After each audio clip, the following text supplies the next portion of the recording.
Hello, everyone, and thank you for your interest in this community history webinar series. This series is designed to showcase community and local history projects from throughout Canada. In each webinar, we will learn from project coordinators as they discuss their local history, the framework of their projects, and highlight some of the challenges they may have faced. You've heard from me a bit already. My name is Jessica Knapp, and I'm the Online Engagement Coordinator for Canada's History Society, and I will be your host today and for the rest of this series. Canada's History Society is thrilled to be able to offer this webinar series as we are dedicated to promoting greater popular interest in Canadian history, principally through our publishing, education, and recognition programs. To learn more about Canada's History Society, please go to www.canadashistory.ca. So today's webinar features Andrew Bear Robe, who is the Interim Executive Director for Making Treaty 7 Cultural Society.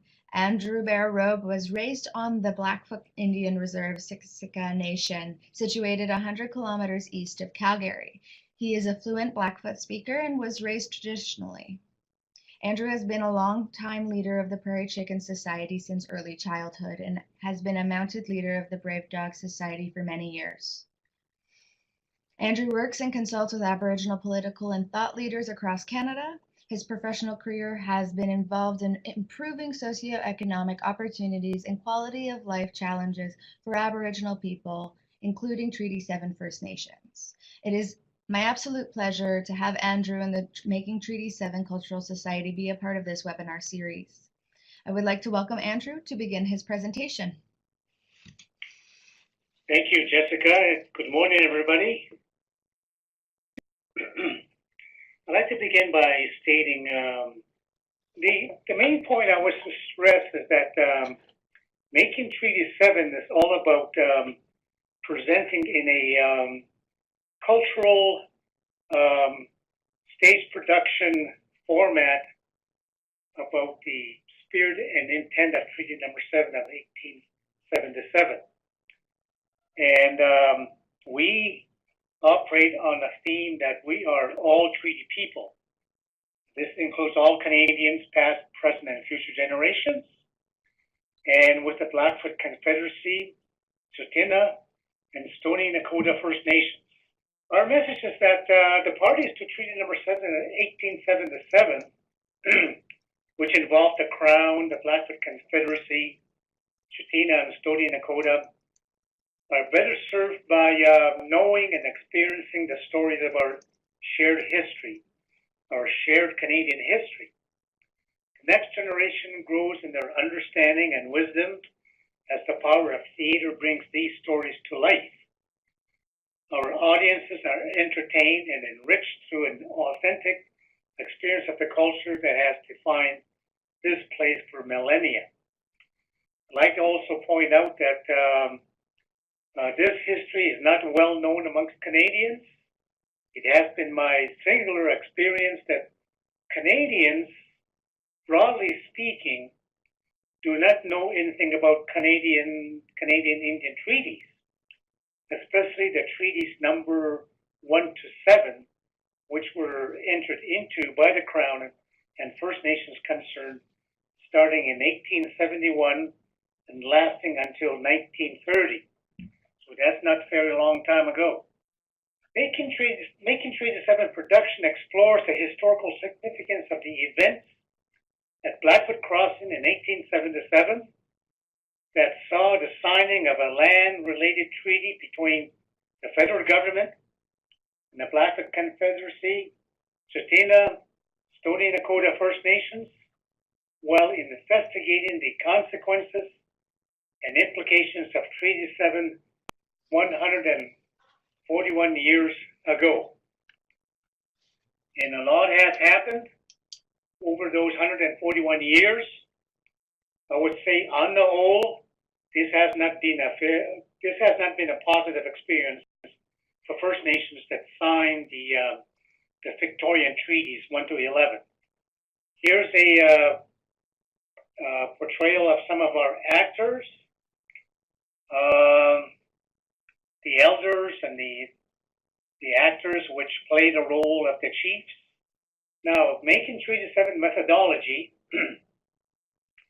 Since 2012, the MT7 Cultural Society has developed a methodology of artistic creation and performance that, one, brings artists from all backgrounds together in residency to create new work that explores the true spirit and intent of Treaty 7 through the myriad of issues and dynamics that surround this agreement and the context in which it was signed. The context in which it was signed, I'd like to stress that it was unbalanced. The First Nations that signed those treaties signed them in good faith under questionable circumstances because, first of all, they did not speak English, and secondly, and most importantly, they did not understand the Queen's law. So it was like taking somebody's word that what you are doing is good. It engages numerous disciplines, including theater, spoken word, dance, and music, all works by the artists involved in the creation-based process. It is based on research and involvement of experts. It is guided by the shared experience, stories, and wisdom of the elders of the First Nations that were impacted. Again, here's a pictorial portrayal of our actors, and those are all from Treaty 7 area. I should not say all from Treaty 7 area. We have Indigenous and non-Indigenous actors and performers from across mostly Western Canada and some from Ontario. Making Treaty 7 outreach artistic programs, there were two sold-out fall performances of Making Treaty 7 in 2014 and 2015 to over 5,000 audience members, including 1,300 students. The show traveled to Winnipeg and Ottawa, and it holds workshops throughout the year, especially for students. And we have a partnership with Quest Theatre for K-6 Canada tour. Now, this is primarily for young students to learn about the spirit and intent of Treaty 7. And we also have common ground dinners with our sponsors and donors. This year we're going to have a new production called In Honor of Our Sisters. Now, this is a presentation of missing and murdered Indigenous women, which we all have heard told on our national news media. And also there's a documentary on the Treaty people. And that is a dark picture of the full stage production. I believe in the background is a tree, and you could see some of the actors in the blue light. Our survey report of 2016 reported that 89.9% of audience members felt better informed about Treaty 7 after seeing the show. And 99.79% of audience members would recommend seeing the performance. And that is two of our actors. I believe the lady on the left is non-Indigenous, and the one on the right is one of our Indigenous actors. That is my PowerPoint presentation. I could go back to any slide that you want me to repeat. So I am here to answer any questions that you may have. Andrew, first of all, I would like to say thank you very much for your presentation. You've introduced us to the Making Treaty 7 Cultural Society and have told us about the many great ways that you and they are bringing relevance and awareness to this history. I wanted to start off the Q&A by asking you to tell us a little bit about the process of bringing this story to the stage and the intentions of that. You did mention that many Canadians are unaware of the relationships between Indigenous and non-Indigenous, and relationships between Indigenous peoples and the Crown. So I was wondering if you could expand on that. Well, as I mentioned before, many Canadians, I would say possibly 99% of Canadians do not know anything about the treaty. Mm-hmm. I say this because if you walk down the street of Calgary, Toronto, or Edmonton, and you ask people on the street, do you know anything about Treaty 4, 6, and 8? Can you tell me something about it? I'm sure they will give you a blank stare. So that is the case for most non-Indigenous Canadians, and I would include some Indigenous people which have not studied this part of Canadian history. Mm-hmm. So making Treaty 7 as a artistic production brings forward through a visual presentation to Canadians that attend the shows, so that they don't have to read the myriad of history books on treaties and so on, which, by the way, there are a lot of good books out there on Canada's Indian treaties. But this performance on stage in the theater, I would say, makes the best presentation of the spirit and intent of making Treaty 7. And basically, the treaty is about quid pro quo arrangements between the Crown, Canadians, and First Nations.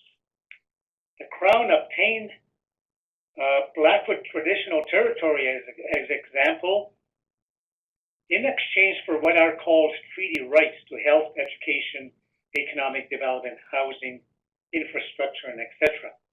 That was the understanding of the chiefs that signed those treaties, that they will be sharing the land and resources with the European settlers. In addition, on top of that, they will get what are referred to as treaty rights, which are confirmed and protected under the Constitution Act of 1982, Section 35(1). So that's my answer to your question. Wonderful. Thank you very much. I find it very interesting that the Making Treaty 7 Cultural Society has decided that the best way to communicate this history is through a theatrical production. I mean, I will say I haven't seen this performance, and I also haven't seen any other performances that tell this part of Canadian history in this way. Can you shed some light onto why this society has decided to use that method of performance in theater? Well, I'll mention again, this is the best way to bring the message across to Canadians through a theatrical production. I believe this is the best way, instead of encourage them to read the book on Treaty 7, view Dempsey's book, and etc. So that is why we Making Treaty 7 as a part of historical production on Canada's early history. Excellent. I think it's a genius idea. Everybody is learning about Canadian history in ways that appeal to them, and I think theater is a very strong way of incorporating more Canadians into that story. It really gets them excited about history, I think, and I'm a big advocate of the phrasing of meeting them where they are, and I think this will continue to do an excellent job in that way. Can you tell me about some of the challenges that Making Treaty 7 Cultural Society had to overcome when translating this part of history for public consumption and for the stage? Was there any difficulties in that? I would say in Making Treaty 7 production is it was an enjoyable experience for everyone involved. There was no great amount of challenges that had to be jumped over, except the issue of available funding from the funders and sponsors. That is how Making Treaty 7 exists, by grants and sponsorships. So that's one of our, I would say, the biggest challenge that we have before us. And there's no guarantee that we will get those grants that we applied for. But in making the production, all of the actors And all of the audiences that have seen the play, they were thoroughly impressed. And I would say we reached a greater number of Canadians, including school children, through this production in a most efficient, thoughtful way, which brought home message very, very effectively. I would agree. By the way, if you go on our website, there are videos available that anybody can request, and we have the code words for those videos, and anybody can access those videos. Wonderful. Thank you. I've added the link into the chat box for anybody who would like to go to the website and take a look at some of the recordings of the performances. Andrew, Nancy has a question about what is your advice for anyone interested in undertaking a similar type of project, especially if they are not Indigenous themselves? Well, I think that question is apropos because we are in the process of producing a document on how to do it. It's sort of a step-by-step direction on how to make a similar artistic production. So we are in the process of finishing this document, and it should be available online, I would say, in about 2-3 months from now. Maybe even sooner. That's wonderful to hear. I look forward to having access to it when the time is right and sharing it with our audiences as well. As a matter of fact, the show went to Winnipeg, and it was sponsored by the Manitoba Chiefs Assembly under Grand Chief Derek Nipinak, and they have produced a similar production based on Treaty Number 4. Which is in your neck of the woods, Jessica. I know, and now I'm blushing because I hadn't heard of it before now. But I will definitely take a look and see what I can find. For those of you that don't know, Canada's History Society's main office is located in Winnipeg, Manitoba, on Treaty 1 territory. So this is a history. I moved here 4 years ago. This is a history of Canada that I've been learning and paying attention to a lot more as of recently. So it is such a pleasure to be able to learn about the various treaty territories in Canada and through ways like this webinar series.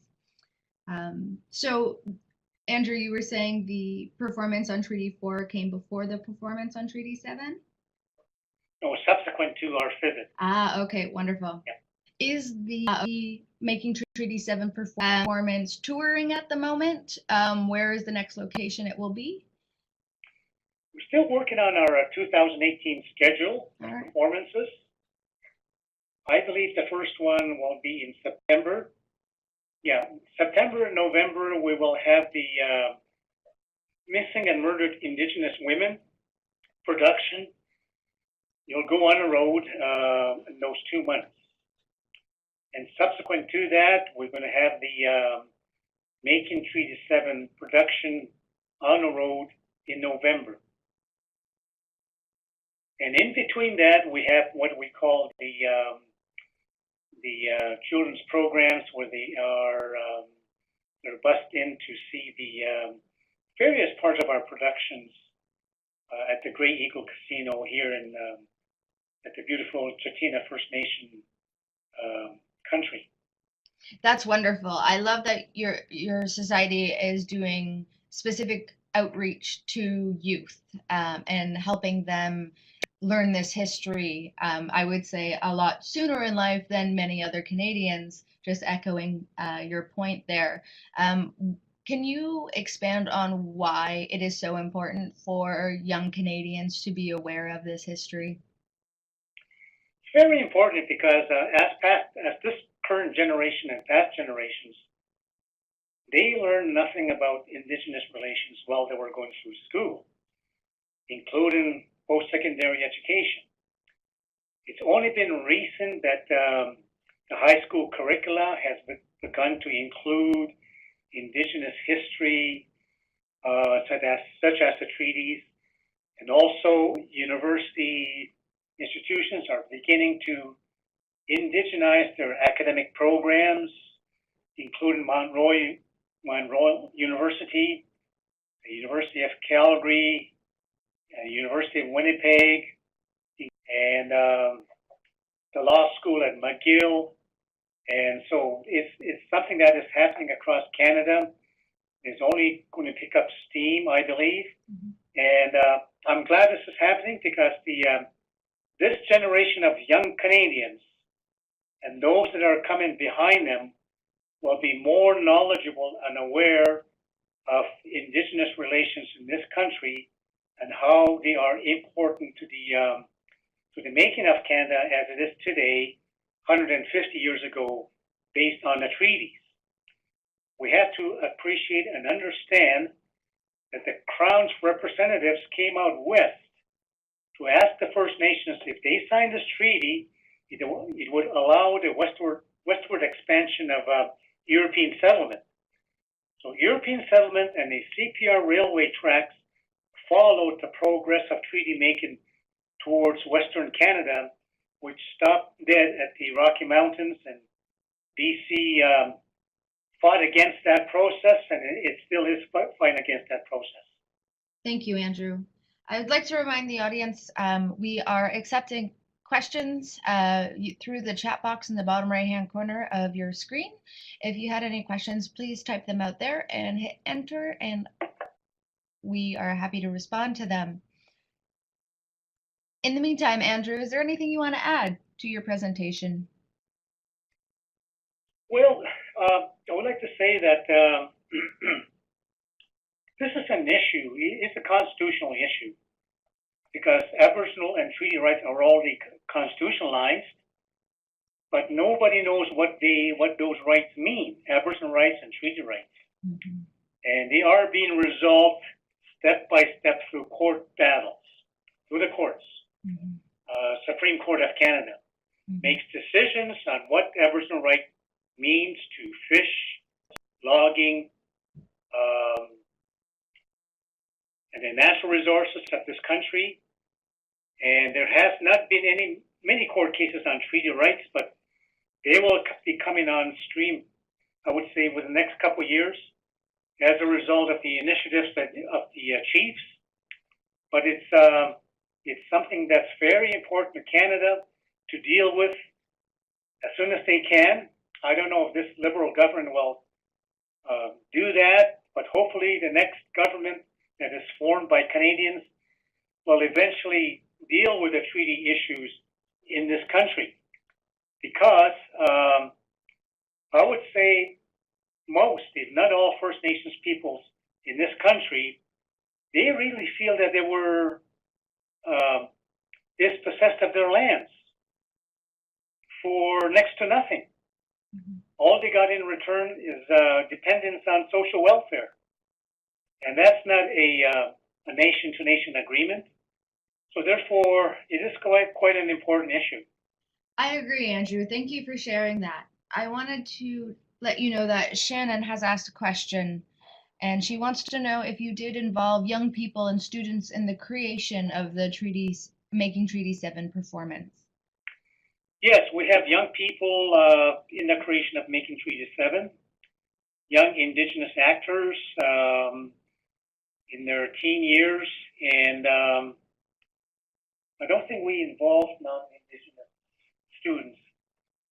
But the upcoming shows that we will be doing in 2018, we're going to make a concerted effort to include all age groups, right from high school students to the elders. That's wonderful. Thank you, Andrew. Frank has a question, and he's wondering if there is any Indigenous history taught in non-Indigenous schools.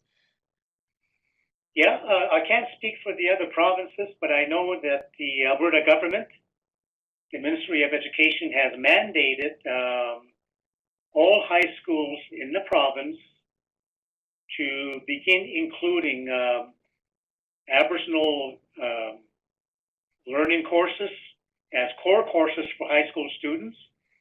And but it is left up to each school board to make that final decision whether or not they want to include Indigenous courses in their high school curriculum. Some teachers feel comfortable with that, and other non-Indigenous teachers feel very uncomfortable with that, mainly because they don't feel they know about the subject matter well enough to teach it. So that is one current challenge that we are dealing with as of today. And I myself have attended a lot of professional development days in high schools in Calgary to make presentations like I'm presenting today. And so it's the sort of a split between those that are willing, those that are sitting on the fence, and those that don't want to because they do not feel comfortable in doing it. Excellent. Well, thank you, Andrew. This has been very enlightening. I love having these conversations about treaties and Canadian understanding of them and what we need to do more of to broaden that understanding. Shannon just has one last question. She's a non-Indigenous educator and she would like to use your videos as a classroom resource. Would that be okay? Oh, we'd be very glad to share that. As a matter of fact, a lot of the teachers in Calgary and area are constantly requesting these videos to help them teach those courses to their students, especially in the high school curriculum. So she most welcome to get in touch with us, send us an email, and we'll respond right away. Excellent, thank you. And I'm comfortable in saying that invitation goes out to everybody listening today. Is that correct, Andrew? That's correct. Excellent. So again, I would like to express my gratitude to Andrew and Making Treaty 7 Cultural Society for participating in the Community History webinar series. I would also like to thank everyone who viewed and participated in today's webinar. We wouldn't be here without you. So we very much appreciate your time and your attention and your extended patience with us today. Everyone have a wonderful afternoon. Thank you again, Andrew, and everybody who made today happen. It's been wonderful. You're most welcome.